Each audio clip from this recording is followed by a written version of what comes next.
Hello students, आज का हमारा टॉपिक है राष्ट्रीय आय की विभिन्न अवधारणाएं। हमने अपने लास्ट लेक्चर में बात की थी कि राष्ट्रीय आय क्या होती है और जो विभिन्न प्रमुख अर्थशास्त्री हैं उन्होंने राष्ट्रीय आय को किस प्रकार परिभाषित किया है। हमने आपको ये भी डिस्कस किया था कि इन परिभाषाओं में क्या अंतर है। और आज हम ये टॉपिक ले रहे हैं कि जो राष्ट्रीय आय है उसके विभिन्न कॉन्सेप्ट कौन से हैं, कौन कौन से कॉन्सेप्ट हैं जिनके अंतर्गत राष्ट्रीय आय नापी जा सकती है। क्योंकि अब आप ये भी क्वेश्चन पूछ सकते हैं कि राष्ट्रीय आय की अवधारणाओं का मतलब क्या है। तो बहुत सारे कॉन्सेप्ट राष्ट्रीय आय में हैं कि हम किस कॉन्सेप्ट में किस चीज को इंक्लूड करेंगे और किसको इंक्लूड नहीं करेंगे, इसलिए बहुत सारी अवधारणाएं निकल के राष्ट्रीय आय में आती हैं। तो हम स्टार्ट करते हैं। सबसे पहले हम आपको बताते हैं कि जीएनपी हम यानी कि सकल राष्ट्रीय उत्पाद जीएनपी। हो सकता है कि मैं बहुत सारी चीजें व्हाइट बोर्ड पर नहीं लिख पाऊँ, तो आप बहुत ध्यान से आराम से सुनिए और मैं जो जो बोल रही हूँ उसको आप नोट डाउन करिए। और जो भी इकोनॉमिक्स की टर्मिनोलॉजी, कई अभी इसमें ऐसे शब्द आएंगे जो मैं आपको वहीं पे एक्सप्लेन करूंगी, तो आप वो सब कहीं ना कहीं लिखते चलिए।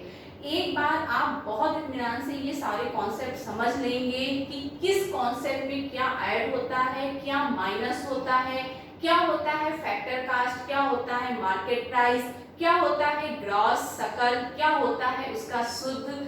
एक बार ये सारी चीजें आप ध्यान से समझ लेंगे तो नो डाउट आप कभी भी कंफ्यूज नहीं होंगे, क्योंकि जो राष्ट्रीय आय की अवधारणाएं हैं ये इतना ज्यादा कंफ्यूजिंग है, समझ में नहीं आता है कि किसमें क्या जुड़ गया और क्या माइनस हो गया। जबकि ये बिल्कुल बहुत ही सरल कॉन्सेप्ट है, केवल आपके समझने का फेल है कि आपको लगता है कि बहुत ही डिफिकल्ट है। एक बार इत्मीनान से आप कॉपी पेन लेकर के बैठिए और मैं जैसे जैसे आपको एक एक मैं उठाऊंगी कॉन्सेप्ट, मैं समझाऊंगी आपको, जो भी उसमें शब्द आएगा मैं उसकी एक्सप्लेनेशन वहीं पे आपको दे दूंगी। तो सबसे पहले मैं लेती हूँ आपका जीएनपी। जीएनपी का इसका फुल फॉर्म हुआ ग्रॉस नेशनल प्रोडक्ट, जिसको बोलते हैं सकल राष्ट्रीय उत्पाद। अब यहाँ पे एक चीज पहले आप समझ लीजिए, एक कॉन्सेप्ट है जीडीपी, जिसका मतलब होता है ग्रॉस और डी का मतलब है डोमेस्टिक प्रोडक्ट। इसका मतलब होता है सकल घरेलू उत्पाद। क्या है राष्ट्रीय, क्या है घरेलू, क्योंकि जी कॉमन है, पी कॉमन है, केवल डी और एन का मतलब है।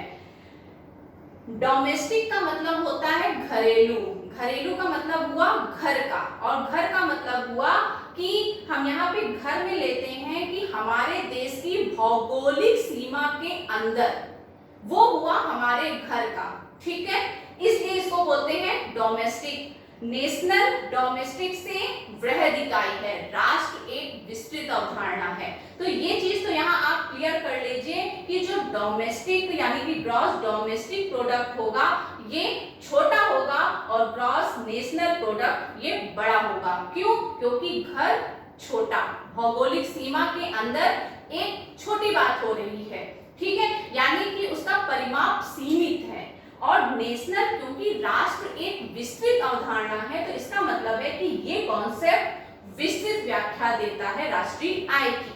क्लियर? अब आप ये देख लीजिए इसमें क्या चीज ऐड होती है, इसमें क्या चीज ऐड होती है, ठीक है। अब हम पहले आपको लेते हैं कि अगर हमें जीएनपी निकालना है तो हम क्या लेंगे। तो जीएनपी का फॉर्मूला होता है जीएनपी बराबर एक से दूसरा निकलेगा और इससे ये निकलेगा, ठीक है।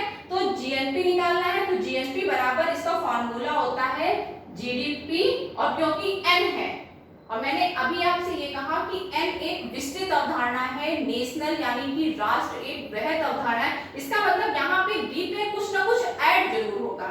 अब जो भौगोलिक सीमा है उससे हम कुछ माइनस तो करेंगे नहीं, तो कोई ना कोई और ऐसा एक फैक्टर है जिसको हमें यहाँ ऐड करना है, क्योंकि हम एन निकाल रहे हैं। हमेशा याद रखिए एन बड़ा परिमाप है, डी छोटा परिमाप है, तो जब भी डी की बात आएगी तो आप समझ जाइए कि कुछ ना कुछ इसमें से माइनस होना है। अभी हम आपको बताते हैं आगे कि क्या माइनस होना है। अब क्योंकि n है और इसमें ऐड होना है तो d में क्या ऐड हो जाएगा, तो इसमें हम ऐड कर लेते हैं। इसका मतलब हुआ एक देश की सीमा के अंदर जितना प्रोडक्शन हुआ है उसका मूल्य, ठीक है। या फिर आप इसको ऐसे भी समझ सकते हैं कि एक देश की भौगोलिक सीमा के अंदर जितने भी व्यक्ति रहते हैं उनके द्वारा जो आय प्राप्त की जाती है वो है जीडीपी, क्लियर। लेकिन कुछ लोग हमारे देश के होते हैं जो विदेशों में रह करके भी आय अर्जन करते हैं, क्लियर।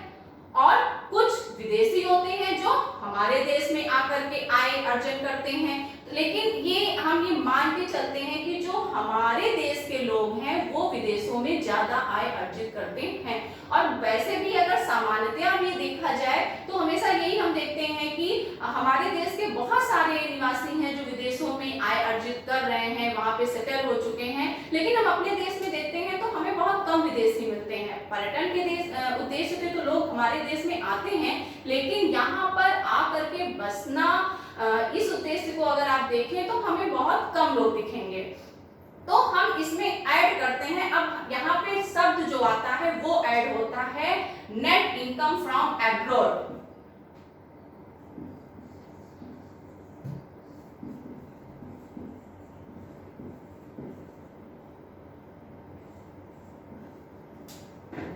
आप समझिए ये कहां से निकला। तो अभी जो हम आपसे ये चर्चा कर रहे हैं कि कुछ लोग होते हैं जो हमारे देश से विदेशों में आय अर्जित करते हैं।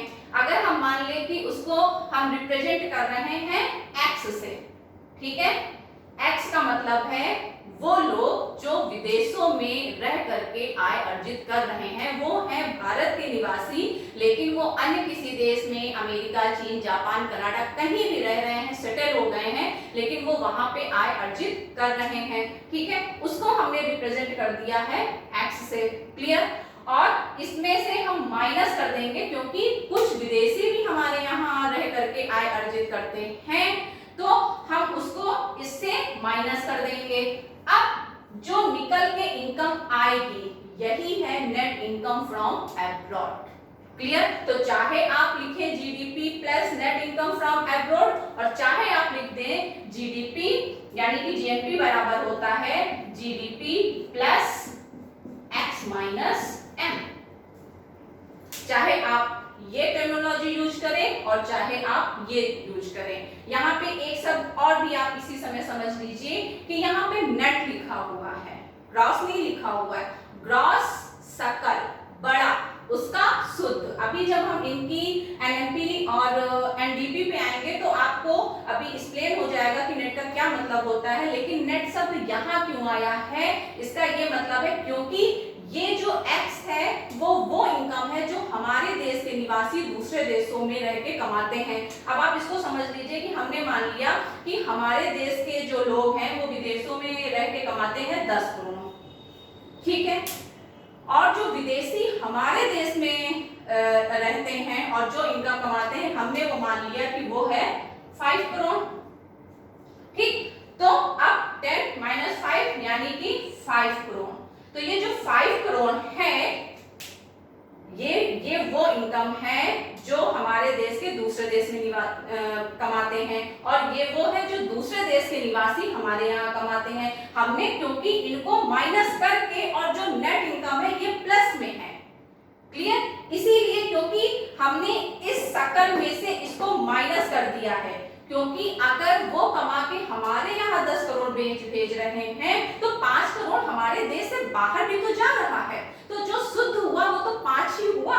तो या तो हम यहाँ पे ये जो 5 आया इसीलिए यहाँ पे नेट शब्द आया है, ठीक है। क्योंकि हम जितना हमारे यहाँ का जो नुकसान है जो दूसरे देश के निवासी हमारे यहाँ रह के कमा रहे हैं उसको हम इससे माइनस कर रहे हैं, इसीलिए ये नेट शब्द आया है, शुद्ध आया है, ठीक है। हम इसको ऐसे भी निकाल सकते हैं, ठीक। और हम ऐसे भी तो कर सकते हैं कि पहले हम जीडीपी में इसको जोड़ दें। मान लीजिए कि आपके यहाँ की जीडीपी है 100 करोड़, ठीक। ये 100 करोड़ आपकी जीडीपी है मान लीजिए, ठीक है। अब 100 में पहले हम x जोड़े यानी कि 10 करोड़, तो ये हो जाएगा 110 करोड़, ठीक। और फिर हम इसमें से माइनस करें 5, तो इसमें से 5 करेंगे तो हो जाएगा 105 करोड़। क्लियर। अब अगर हम कह रहे हैं हम पहले ही x माइनस m निकाल लेते हैं जो हमारा 5 करोड़ आया था, तो हम जो कि जीडीपी हमारी 100 करोड़ है और 100 में अगर हमें केवल जोड़ना है 5 तो प्लस 5 तब भी आपका आएगा 105 करोड़। क्लियर। क्योंकि हमने इस फॉर्मूला में उस इनकम को घटा दिया है जो दूसरे देश के निवासी हमारे देश में रह के अर्जित करते हैं, इसलिए तब जो आय निकल के आएगी वो नेट होगी। इसीलिए यहाँ शब्द यूज होता है net income from abroad. Clear.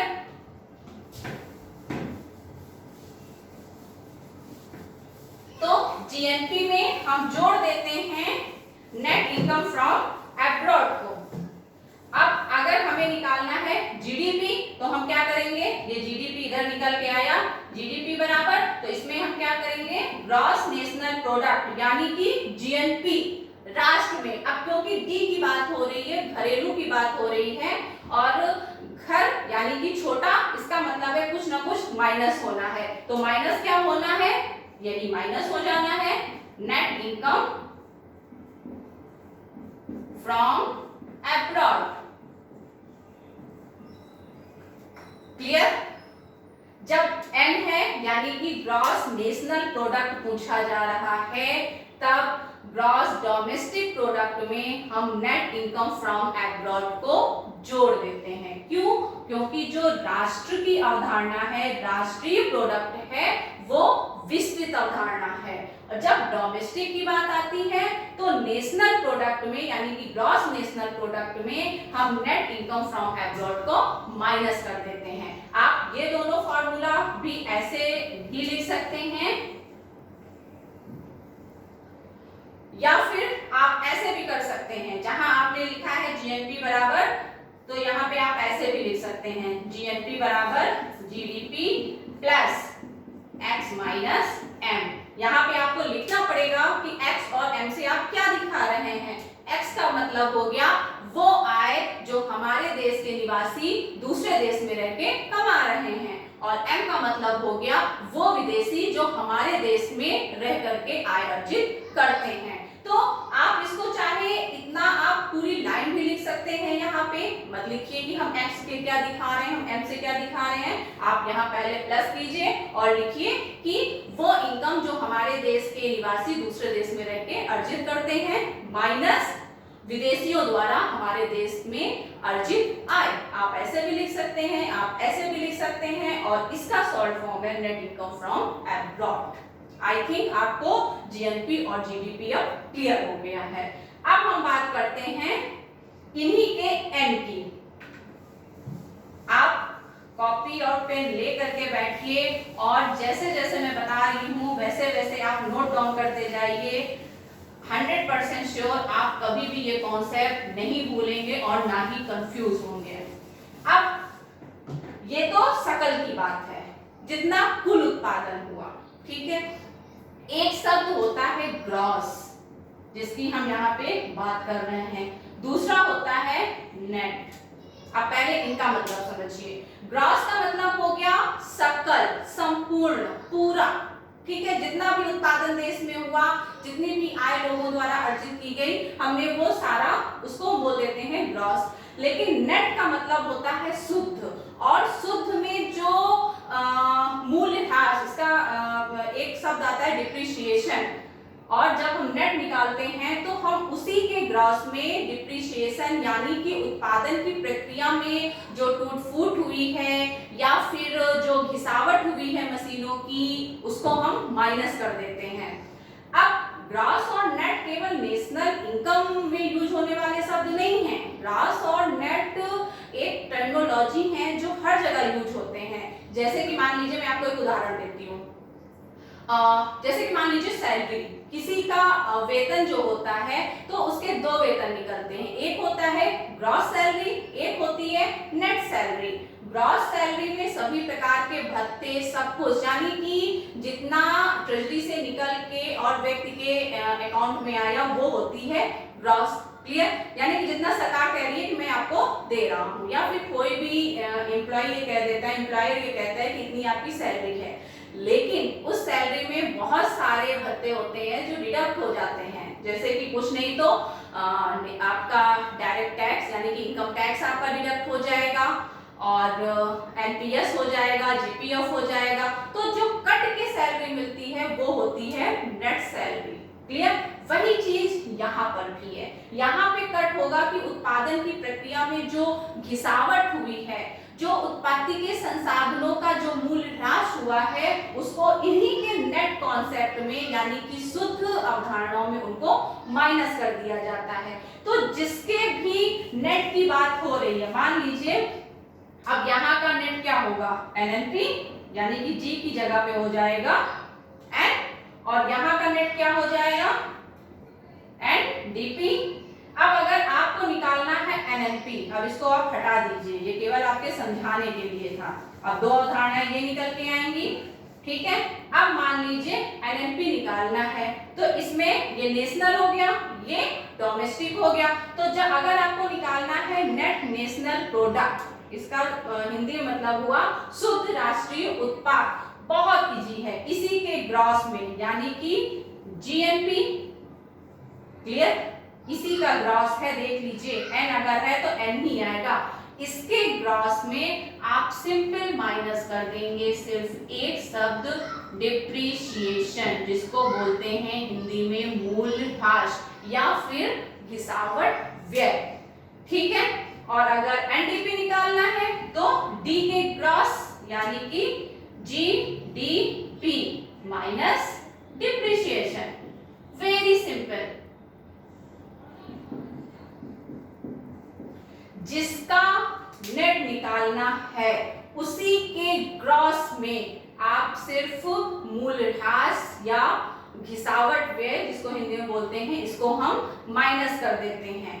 बस याद रखने वाली बात यह है कि जिसका नेट है उसी के ग्रॉस में जाना है आपको। अगर आपको एनएनपी पूछा गया है तो आप जीडीपी माइनस डिप्रीशिएशन नहीं कर सकते हैं, क्योंकि शुद्ध राष्ट्रीय उत्पाद पूछा गया है तो सकल राष्ट्रीय उत्पाद में हम घिसावट व्यय को माइनस कर देंगे। घिसावट व्यय का मतलब होता है वो टूट फूट, मरम्मत पर खर्च, बहुत सारे खर्च होते हैं जो उत्पादन प्रक्रिया में होते हैं, लेकिन ये उस कुल उत्पादन से माइनस हो जाते हैं। इसको आप ऐसे भी समझ लीजिए कि मान लीजिए कि टोटल प्रोडक्शन हो रहा है 10 करोड़ का देश में, ठीक है। 10 करोड़ का अगर टोटल प्रोडक्शन हो रहा है तो जिन मशीनों से प्रोडक्शन हुआ होगा, बहुत सारी जिन भी उत्पत्ति के संसाधनों से प्रोडक्शन हुआ है उसमें कुछ तो घिसावट हुई होगी ना। ऐसा तो नहीं है कि मशीन का मूल्य अगर 1 लाख था उसकी परचेजिंग पे, तो आफ्टर उत्पादन 1 साल के बाद भी उस मशीन का मूल्य 1 लाख नहीं होगा, बल्कि उसमें कुछ कमी आ जाएगी। आप मोबाइल खरीदते हो, आप लैपटॉप खरीदते हैं, तो 1-2 साल बाद उसके मूल्य में कमी आती है। जितने का आपने परचेज किया था उतने का आप सेल नहीं कर सकते हैं, तो कुछ तो घिसावट उसमें होती है ना, कुछ तो उसके मूल्य में कमी आती है, तो उसको हम माइनस कर देंगे। ठीक है। अब अगर हम ये मान लें कि मूल्यह्रास जो था वो था 1 करोड़, तो हम 1 करोड़ इसमें से माइनस कर देंगे और जो नेट निकल के आएगा वो हो जाएगा 9 करोड़। अगर यहाँ पूछा जाए ग्रॉस कोई भी कॉन्सेप्ट, ग्रॉस नेशनल प्रोडक्ट या ग्रॉस डोमेस्टिक प्रोडक्ट, तो वो तो है 100 करोड़, लेकिन जो नेट डोमेस्टिक प्रोडक्ट या नेट नेशनल प्रोडक्ट है वो है 9 करोड़। क्यों? क्योंकि जो 1 करोड़ है वो तो घिसावट व्यय है, वो तो माइनस हो गया है, तो उसको आप सकल में हटा देंगे, उसको माइनस कर देंगे। क्लियर? अब इसके बाद 2 कॉन्सेप्ट और आते हैं। ये सारे कॉन्सेप्ट हम पढ़ सकते हैं 2 तरीके से। पहले आप समझिए क्या होते हैं 2 मेन कॉन्सेप्ट, अभी आप और समझिए। अभी जिन लोगों ने थोड़ा बहुत नेशनल इनकम पढ़ रखा होगा उन्होंने देखा होगा कि पूछा जाता है जीएनपी एट मार्केट प्राइस, कभी कभी पूछा जाता है जीएनपी एट फैक्टर कास्ट। क्या मतलब है इनका? ये भी 2 नए कॉन्सेप्ट हैं। ठीक है। जीएनपी एट मार्केट प्राइस, ठीक। जो उत्पादन हुआ है उसका मूल्य आप 2 तरीके से निकाल सकते हैं, या तो जो उस वस्तु के उत्पादन की लागत है आप उसको जोड़ लीजिए, यानी कि उत्पत्ति के संसाधनों को जो आपने पेमेंट दिया है, यानी कि लैंड, लेबर, कैपिटल, इन पे आपने जो भी खर्चा किया है या तो आप उसको जोड़ लीजिए, तो आपका फैक्टर कास्ट पे निकल आएगा, यानी कि साधन लागत पर। ठीक है। और अगर हम मार्केट प्राइस की बात कर रहे हैं तो आप किसी भी देश के उत्पादन को ऐसे भी निकाल सकते हैं कि जितना प्रोडक्शन मार्केट में बिकने के लिए आया है, यानी कि मार्केट वैल्यू उसकी क्या है, उसके आधार पर भी आप किसी देश के कुल राष्ट्रीय आय को निकाल सकते हैं। बिल्कुल भी कंफ्यूज नहीं होना है। मार्केट प्राइस और फैक्टर कास्ट केवल एक चीज होती है जो मार्केट प्राइस में ऐड होगी और एक चीज होती है जो फैक्टर कास्ट में माइनस हो जाएगी। जो यहाँ ऐड होता है वो यहाँ माइनस होता है, जो यहाँ माइनस होता है वो यहाँ ऐड होता है। अब पहले मैं फॉर्मूला लिखती हूँ, फिर मैं आपको समझाती हूँ। अगर हम कह रहे हैं जीएनपी एट मार्केट प्राइस, तो इसको आप निकाल सकते हैं, इसी के फैक्टर कास्ट में जाइए, जीएनपी एट फैक्टर कास्ट, लेकिन आपको निकालना है मार्केट प्राइस। ठीक है। अब किसी भी वस्तु की जो लागत होती है, जब वो वस्तु मार्केट में बिकने आती है तो उसमें कुछ टैक्स भी लगते हैं और वो भी मार्केट प्राइस में ऐड होते हैं। आप किसी भी शॉप से कुछ भी खरीदते हैं, आप बिल लेते हैं, तो आप देखते हैं कि एक तो पहले वो पूरी काउंटिंग करता है कि आपने कितना सामान लिया, कितने का हुआ, और फिर उसमें वो टैक्स जोड़ देता है, यानी कि इनडायरेक्ट टैक्स अगर जुड़ रहा है, जीएसटी जुड़ रहा है, तो वो भी तो मार्केट प्राइस के रूप में हम पेमेंट दे रहे हैं। तो जब मार्केट प्राइस की बात हो रही है तो यहाँ जुड़ जाएगा इनडायरेक्ट टैक्स, क्योंकि वो भी मार्केट प्राइस का एक भाग है। क्लियर। लेकिन एक चीज अभी यहां से माइनस हो जाएगी, जिसको हम बोलते हैं सब्सिडी। अभी हम आपको बताते हैं सब्सिडी क्या है और क्यों माइनस हो जाएगी। यहां से सब्सिडी होती है जो सरकार द्वारा किसी वस्तु के उत्पादन या उपभोग को प्रोत्साहित करने के लिए आर्थिक सहायता दी जाती है, उसको हम सब्सिडी कहते हैं। अब जब सब्सिडी सरकार दे रही है तो वो पेमेंट तो सरकार के द्वारा दिया जा रहा है, वो हम पे नहीं कर रहे हैं, वो मार्केट प्राइस में ऐड नहीं है, बल्कि उस प्राइस का पेमेंट सरकार के द्वारा किया जा रहा है। इसलिए मार्केट प्राइस में हम सब्सिडी को माइनस कर देते हैं। सब्सिडी शब्द बहुत अच्छे से आप समझते हैं, क्योंकि बहुत सारी सब्सिडी सरकार देती है गैस सिलेंडर पे, और जो उसकी सब्सिडी होती है उसका जो अमाउंट होता है वो आता है आपके बैंक खाते में। जो पिछले सालों में मोदी जी ने एक आह्वान भी किया था कि सब्सिडी वो सबको क्यों दे रही है, यानी कि जो गरीब संवर्ग है, माना कि वो 600 का सिलेंडर नहीं ले सकता है, लेकिन जो अमीर है वो तो 600 का सिलेंडर ले सकते हैं ना। इसीलिए सरकार ने कहा था गिव अप सब्सिडी, यानी कि, और उन्होंने एक कैंपेन भी चलाया था कि जो लोग सब्सिडी छोड़ना चाहते हैं वो स्वेच्छा से सब्सिडी छोड़ दें। अब अगर गैस सिलेंडर 600 का है और सरकार उसमें 200 रुपए सब्सिडी दे रही है, तो 600 माइनस 200 यानी कि 400 रुपए ही तो उसकी मार्केट प्राइस है जो हम पे कर रहे हैं। क्लियर। तो जो सब्सिडी होती है, यानी कि सरकार जिस राशि का भुगतान कर रही है उसको मार्केट प्राइस से माइनस कर दिया जाता है। मार्केट प्राइस किसी भी कॉन्सेप्ट में जुड़ेगा तो इसका मतलब है कि उसी के जीएनपी मार्केट प्राइस की बात हो रही है, तो इसका मतलब है उसी कॉन्सेप्ट यानी कि जीएनपी के फैक्टर कास्ट से उसी में आप इनडायरेक्ट टैक्स ऐड करेंगे, क्योंकि अप्रत्यक्ष कर मार्केट प्राइस में ऐड होता है और सब्सिडी उसमें माइनस हो जाती है, क्योंकि सब्सिडी का भुगतान हमारे द्वारा नहीं किया जाता है, बल्कि सरकार आर्थिक सहायता के रूप में किसी भी वस्तु के उत्पादन और उपभोग को प्रोत्साहित करने के लिए देती है। तो वो मार्केट प्राइस का एक पार्ट नहीं होता है। क्लियर। अब अगर जीएनपी फैक्टर कास्ट की बात करनी है, वेरी सिंपल, अब इसी के मार्केट प्राइस में जाइए, यानी कि जीएनपी एट मार्केट प्राइस। अब लेकिन हमें निकालना फैक्टर कास्ट है, ठीक है। तो फैक्टर कास्ट यानी कि जहां उत्पादन हो रहा है, उत्पादन यानी कि उत्पादन के साधनों की लागत पर, साधन लागत पे उसमें कोई टैक्स नहीं होता है। टैक्स तब होता है जब वो मार्केट में बिकने आती है। क्लियर? तो हम फैक्टर कास्ट में माइनस कर देंगे इनडायरेक्ट टैक्स और सब्सिडी। भले ही वो सरकार के द्वारा दी जा रही है, लेकिन वो है तो वस्तु के उत्पादन की लागत का एक भाग ही। भले ही वो हम नहीं दे रहे हैं, वो मार्केट प्राइस यानी कि वो वस्तु जब मार्केट में बिकने आ रही है तो उसमें ऐड नहीं है, ठीक है, लेकिन सरकार तो लागत का वो भाग उठा रही है। इसलिए जब फैक्टर कास्ट की बात होती है तो उसमें सब्सिडी को जोड़ दिया जाता है, क्योंकि सब्सिडी है लागतों का ही एक भाग, लेकिन वो वहन की जाती है सरकार के द्वारा।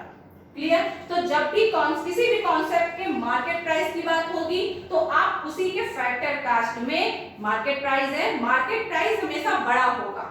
वस्तु का उत्पादन जहां हो रहा है उससे जब वो मार्केट में बिकने आएगा तो दोनों में अंतर होगा। एक जहां पे उत्पादन हुआ है और एक जहां वो बिकने आया है, क्योंकि जब बिकने आएगा तो उसमें टैक्स इंक्लूड हो जाएगा। ठीक है, तो मार्केट प्राइस ये बड़ा कॉन्सेप्ट है, फैक्टर कास्ट उससे छोटा कॉन्सेप्ट है। तो मार्केट प्राइस में इनडायरेक्ट टैक्स ऐड है और सब्सिडी माइनस है। उसी प्रकार से फैक्टर कास्ट की बात है तो आप इनडायरेक्ट टैक्स उसमें माइनस कर दीजिए और सब्सिडी को जोड़ दीजिए। याद रखिए कि जीएनपी मार्केट प्राइस की बात हो रही है तो आप जीएनपी फैक्टर कास्ट में इनडायरेक्ट टैक्स ऐड करेंगे और सब्सिडी को माइनस करेंगे। क्लियर? यानी कि जिसकी बात हो रही है उसी के फैक्टर कास्ट में जाना है। अगर एन की बात हो रही है तो एन में जाना है। अब जैसे मान लीजिए जीडीपी मार्केट प्राइस की बात हम करें तो इसमें क्या हो जाएगा, जीडीपी फैक्टर कास्ट प्लस, अब एम है तो indirect tax minus subsidy. Clear? ऐसे ही जीडीपी फैक्टर कॉस्ट बराबर जीडीपी मार्केट प्राइस, अब फैक्टर कॉस्ट है तो इसमें minus indirect tax plus subsidy. Clear? I think आपको इतना कॉन्सेप्ट समझ में आ गया होगा। अब हम एक दो कॉन्सेप्ट और लेते हैं, ठीक है, आप ये सब नोट कर लीजिए। एक बार आप इन सबको जब इत्मीनान से, बहुत ध्यान से पढ़ेंगे और मेरे इस लेक्चर को आप एक दो बार सुनेंगे, आपको कभी भी इन कॉन्सेप्ट में कोई कंफ्यूजन नहीं होगा, क्योंकि नेशनल इनकम के ये कॉन्सेप्ट ना केवल यूजी, पीजी और नेट की परीक्षाओं में पूछे जाते हैं, बल्कि कंपटीशन में जब पूछ लिया जाता है फैक्टर कास्ट में क्या माइनस होना है, क्या प्लस होना है, तो बड़ा कंफ्यूजन होता है। जबकि बहुत इजी कॉन्सेप्ट है, बस एक बार बहुत ही ध्यान से इसको समझना है आपको। ठीक है, अब अगर हम बात करें जिनके हमने जी की बात की, उन्हें आपसे पूछ लिया जाए एनएनपी एट मार्केट प्राइस। ठीक, अब क्योंकि ग्रॉस से शुद्ध की बात हो गई, ग्रॉस से हम नेट पे आ गए हैं और हमने आपसे शुरुआत में ही कहा है कि जिसके भी नेट की बात हो रही है उसी के ग्रॉस में जाकर के आपको डिप्रिसिएशन माइनस कर देना है। कुछ नहीं करना है, बस आपको हो जाना है GNP market price minus depreciation. Very simple, जिसका भी एन है उसी के ग्रॉस में गए, मार्केट प्राइस है तो मार्केट प्राइस में गए। अब अगर ये होता एनएनपी फैक्टर कास्ट तो क्या हो जाता, GNP at factor cost minus depreciation. यानी कि जिसके भी एन की बात हो रही है, शुद्ध की बात हो रही है, उसी के सकल में आप जाना है। अब आप इससे एक चीज और भी समझ सकते हैं कि क्योंकि एनएनपी मार्केट प्राइस निकालने के लिए जीएनपी एट मार्केट प्राइस, तो जीएनपी एट मार्केट प्राइस में क्या क्या शामिल हो गया, इसमें अभी इसके पहले हमने आपको बताया। इसमें क्या होगा, आप जाएंगे GNP at factor cost, MP है यानी मार्केट प्राइस है, तो प्लस हो जाएगा indirect tax minus subsidy. Clear? तो इसकी जगह पे इतना फॉर्मूला है, लेकिन ये सारी चीजें इंक्लूड है इसमें, तो हमें ये इतना नहीं लिखना है कुछ भी, क्योंकि ये सब तो इंक्लूड है हमारे जीएनपीएफ मार्केट प्राइस में। क्लियर? अगर कभी डिटेल की बात आती है तो ये आपको समझ में आना चाहिए कि आप अगर इस फॉर्मूले में इतना लिखने के बाद आगे लिख देते हैं depreciation, that is also correct, ये भी सही है, लेकिन इतना सब लिखने का कोई मतलब नहीं है, क्योंकि हमने लिख दिया है जीएनपीएफ मार्केट प्राइस। क्लियर? अब क्योंकि हमने एन की बात कर ली है, तो ऐसे ही डी के कॉन्सेप्ट निकल आएंगे। मान लीजिए and DP eight market price की बात हो, तो एंड पूछा गया है, इसका मतलब है GDP at market price minus depreciation. ठीक है? अब अगर पूछा जाए एनडीपी फैक्टर कास्ट, वही चीज है बिल्कुल, GDP factor cost minus depreciation.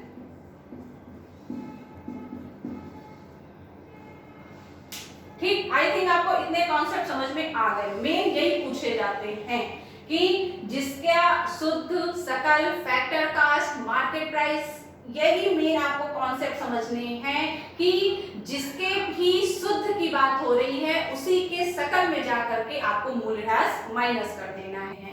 इसके बाद एक दो कॉन्सेप्ट और भी हैं जो यहाँ पे हम आपको बताना चाहते हैं। एक होता है पीसीआई, पर कैपिटा इनकम। ठीक है? पर कैपिटा इनकम, प्रति व्यक्ति आय। तो अगर हमें देश के प्रत्येक नागरिक की आय निकालनी है तो हम राष्ट्रीय आय यानी कि नेशनल इनकम में, नेशनल इनकम, और इसको हम डिवाइड कर देंगे पॉपुलेशन से, यानी कि उस देश की जनसंख्या से, तो निकल आता है पर कैपिटा इनकम। अब अगर इस फॉर्मूले से हमें नेशनल इनकम निकालना हो तो हम कैसे निकालेंगे? नेशनल इनकम बराबर PCI into population, very simple. ठीक है? इसके बाद एक कॉन्सेप्ट और भी पूछा जाता है डिस्पोजेबल इनकम, यानी कि व्यय योग्य आय। व्यय योग्य आय व्यक्ति की आय में, यानी कि व्यक्तिगत आय में, पर्सनल इनकम में जितने भी टैक्सेस होते हैं अगर हम माइनस कर देते हैं तो हमें मिल जाती है डिस्पोजेबल इनकम। डिस्पोजेबल इनकम निकालने के लिए पर्सनल इनकम में माइनस कर देते हैं हम टैक्सेस। कई जगह आपको यहाँ पे वर्ड मिलेगा डायरेक्ट टैक्स, कहीं मिलेगा इनडायरेक्ट टैक्स। वैसे डायरेक्ट टैक्स शब्द आई थिंक एप्रोप्रिएट है, आप टैक्सेस भी लिख सकते हैं, क्योंकि आय में जब टैक्स माइनस हो जाता है तब जो इनकम होती है वो हमारे हाथ में आती है और वही आय होती है जिसको हम खर्च कर सकते हैं। जो इनकम टैक्स के रूप में हमने सरकार को दे दी है वो हमारे व्यय योग्य आय का भाग नहीं होता है। तो आप यहाँ पे डायरेक्ट टैक्स भी लिख सकते हैं या टैक्सेस भी लिख सकते हैं। ठीक है? तो आई होप कि ये सारे कॉन्सेप्ट आपको क्लियर हो गए होंगे, और अगर कोई क्वेश्चन है आपको, कहीं फिर भी कोई डाउट रह जाता है आपको, कोई कंफ्यूजन है आपको, तो आप हमसे क्वेश्चन पूछ सकते हैं। नो डाउट हम आपके सभी क्वेश्चंस का आंसर देंगे। Thank you very much.